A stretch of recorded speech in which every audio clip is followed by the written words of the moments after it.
Você que mandou a sua pergunta sobre direitos domésticos, trabalhistas e previdenciários, chegou a hora de tirar todas as suas dúvidas com o nosso comentarista Paulo Souto, que já está aqui com a gente. Bom dia, Paulo. Obrigado. Bom dia, Juliano. Bora para a primeira? Vamos lá? Vamos lá. Que vem aí para a gente hoje a pergunta de Silvana Bezerra, de Cabedelo, aqui do estado, né? Quem fez operação e recolhe o INSS na alíquota de 11%, como e quando vai poder se aposentar, Paulo? Juliano, toda pessoa que fizer essa opção tem que tomar conhecimento que só vai poder se aposentar por idade e no valor de um salário mínimo. Ou seja, a mulher com 60 anos e o homem com 65. Vale aquela regra normal do governo federal. Exatamente. Tem que pagar, como é que se diz? Cumprir a carência de 15 anos de contribuição. Ok. E só se aposenta por idade. Vamos na próxima agora? Vamos lá. Respondida aí a pergunta de Silvana. Quem mandou pra gente a pergunta agora foi Luiz Henrique, de São Paulo. Nosso quadro está na internet, por isso muitos telespectadores mandando também. Quais as atribuições de um cuidador de idoso? A pergunta dele é importante porque o cuidador de idoso ele é contratado para cuidar de uma pessoa idosa. Cuidar da alimentação, cuidar do horário de remédio, da higiene, de passear com o idoso, de levá-lo ao médico, de ir às consultas médicas e fazer exames. Ocorre, porém, que muitas famílias pedem para o cuidador do idoso tratar de fazer os afazeres domésticos, de outros serviços que não são de acordo com o idoso. Qual é o risco? Ele vai deixar de dar atenção ao idoso para fazer os afazeres domésticos. É um grande risco. Então, qual é o conselho que eu dou? Quando for contratar um cuidador de idoso, o cuidador deve dizer, minhas funções serão estas. Deixar tudo muito claro. Muito claro, para que o idoso seja bem cuidado. Agora, depois disso, se houver alguma complicação, o cuidador também pode reivindicar outros serviços que foram prestados durante aquela jornada de trabalho, né, Paulo? Mas aí o cuidador de idoso é um empregado doméstico. Os afazeres domésticos estão dentro das atribuições. Entendi. Mas ela não deve ser exigida por quê? Porque se for exigir, vai deixar de dar atenção ao idoso. Ao idoso, que é o que precisa, o objetivo, né? O objetivo foi esse. Valeu aí, respondida a pergunta do Luiz. A próxima pergunta para a gente vem da Priscila, daqui de João Pessoa. Eu tenho duas empregadas, uma fica de segunda a sexta-feira e a outra fica de sexta a domingo. A que trabalha no fim de semana diz que tem direito a uma folga no último domingo do mês.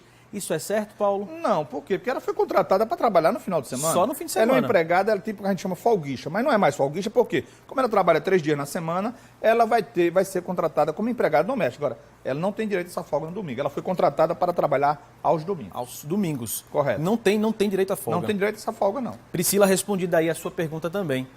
A próxima pergunta de hoje é Cláudio Olavo Cavalcante da Silva, de Campina Grande. As férias de um jovem aprendiz devem coincidir com as férias escolares dele? Desde que ele seja menor de 18 anos. Está na CLT. Se ele for menor de 18 anos, está aqui, ó, no artigo 136, parágrafo 2º. Aí ele tem direito, deve haver a coincidência. Agora, ele tem que ser menor de 18 anos. Para aí dar uma folguinha também, ele vai folgar do trabalho. Exatamente, vai coincidir, ter né? aquela tranquilidade da escola também, né? Correto. Respondida aí a pergunta de Campina Grande. A próxima pergunta é de José Estevão, de Goiânia, Goiás. Qual é o procedimento para o desconto, né, no salário de uma empregada doméstica que falte sem justificar o primeiro dia da semana? Olha, Juliano, isso aqui, essa resposta está numa lei de 1949. Resumindo, a empregada falta um dia na semana. Então, aquela folga do domingo está aqui nessa lei. Ó. Se ela aquela folga do domingo, ela não tem mais direito. Se ela folgar no domingo, o empregador vai ter o direito de descontar o dia que ela faltou na semana e o repouso semanal remunerado. E ela não pode nem questionar isso. Não, né? do jeito não está na lei. Ela está na legislação. Então, ela faltou um dia na semana, ela perdeu já a folga no final de semana. Tem que trabalhar no final de semana. Se não trabalhar, vai ter 2 faltas em seu salário. É bom andar direito, andar na linha, né, Paulo? Tem uma lei de 1949, mas está em vigor. Está em vigor. Temos mais uma pergunta para a gente agora, Paulo. Michele Carvalho, de João Pessoa. E ela pergunta o seguinte: quando é que a empregada doméstica tem redução na sua jornada de trabalho no cumprimento do aviso prévio? Juliano, a pergunta de Michele, a resposta está na nova lei da doméstica, na lei complementar número 50/2015. Ou seja, quando ela é demitida sem justa causa, ela tem direito a reduzir sua jornada durante o cumprimento do aviso prévio em 2 horas por dia, ou no final do aviso ela tem direito a folgar 7 dias corridos. Está na lei. Também está em vigor, tranquilamente, tem que ser cumprido, né? Tem que ser cumprido. Temos mais uma pergunta aqui hoje, Paulo. Risonete Gomes, também de João Pessoa, e pergunta o seguinte: o atestado de saúde que podemos exigir do empregado doméstico é fornecido por qual serviço, público ou privado? Tanto pode ser de um como o outro, sem problema algum. Agora, o empregado apresentou um atestado médico, ele deve solicitar uma perícia médica junto ao INSS para receber aqueles dias do atestado, porque o empregador não tem obrigação nenhuma. Entendi, Paulo. De Respondida pagar. aí também a pergunta de Risonete Gomes, João Pessoa. A gente volta com você ainda na edição de hoje, tá certo? Com mais perguntas e falando também sobre o assunto polêmico, que é aí a terceirização dos serviços. Tá joia? Estamos aqui para isso. Vamos lá. Até já, Paulo. Vamos lá, até já.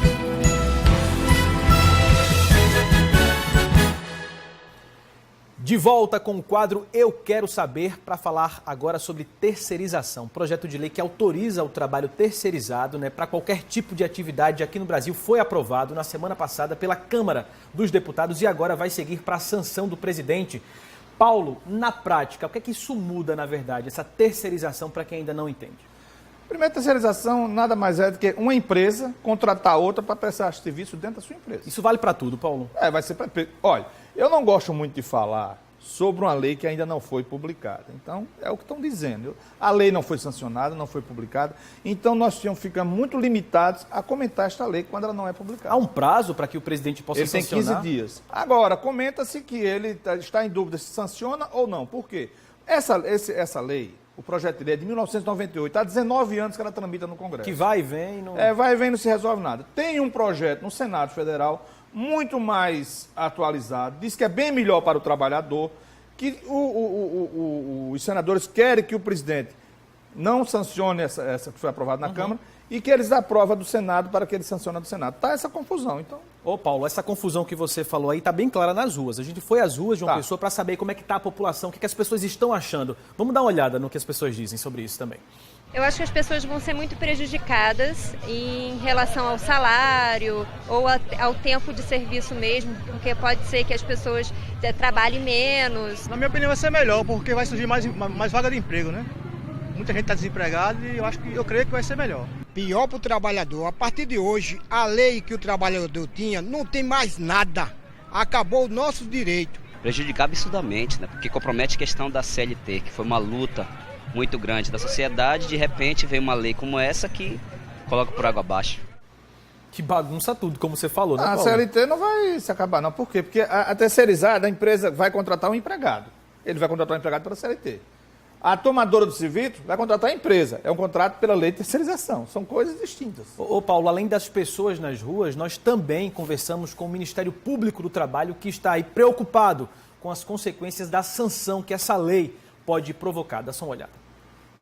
A avaliação do Ministério Público do Trabalho é de extrema preocupação com as possíveis consequências que virão dessa terceirização ampla e restrita, inclusive no âmbito da administração pública, com potencial extremamente lesivo, aumento da corrupção, justamente pela terceirização das atividades no setor público, afronta a regra isonômicas como a do concurso público, aumento da precarização das relações de trabalho em geral, inclusive em todos os segmentos, até porque o trabalhador terceirizado hoje em dia, ainda que com a limitação à terceirização de serviço, nós já vemos uma situação de precariedade muito grande.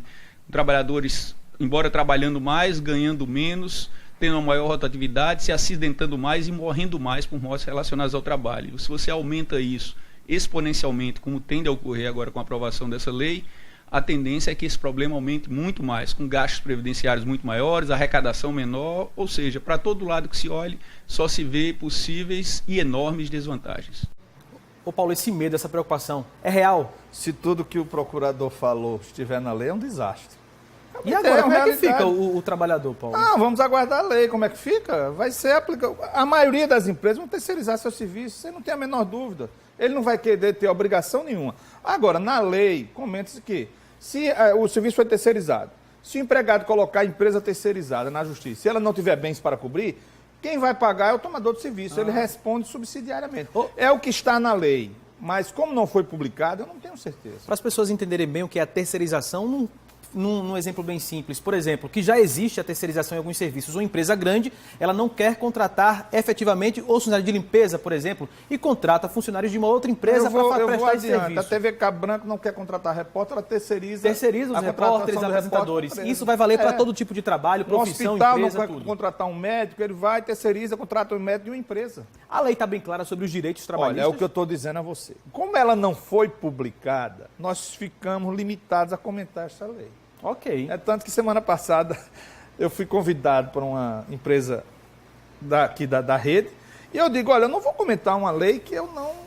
Que não foi ainda, né? Bora esperar aí, olha então. lá, ela pode ser nem sancionada, e aí? Vamos esperar aí, né? O desenrolar dessa ver. história. A gente tem um tempinho ainda, a gente tem pergunta, Agora, se Paulo. o que o procurador falou for que está na lei, aí complicou, é temeroso. Né? Bom, vamos deixar um pouquinho a terceirização, vamos esperar. E tem pergunta agora da Maria Luísa.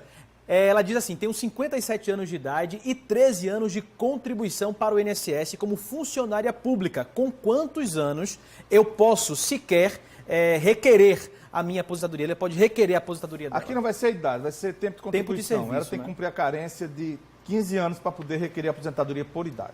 Temos mais pergunta ainda, editora? Vamos lá, próxima pergunta. Mariano Ramalho Lira, de Salvador, Bahia.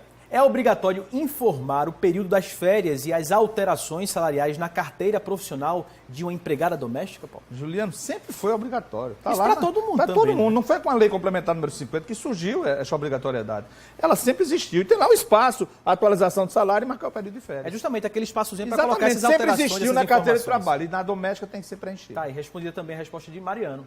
Vamos para a próxima pergunta. Júlia Lima, de Campina Grande, está aqui com a gente. Ela diz o seguinte, sou pensionista do Exército Brasileiro e sou funcionária pública. Gostaria de saber se vou poder acumular a minha pensão com a minha aposentadoria do trabalho dela, né? Júlia, hoje ela pode acumular. Mas pela reforma da Previdência, dizem que não. Hoje eu tomei conhecimento de uma informação que eu fiquei até perplexo.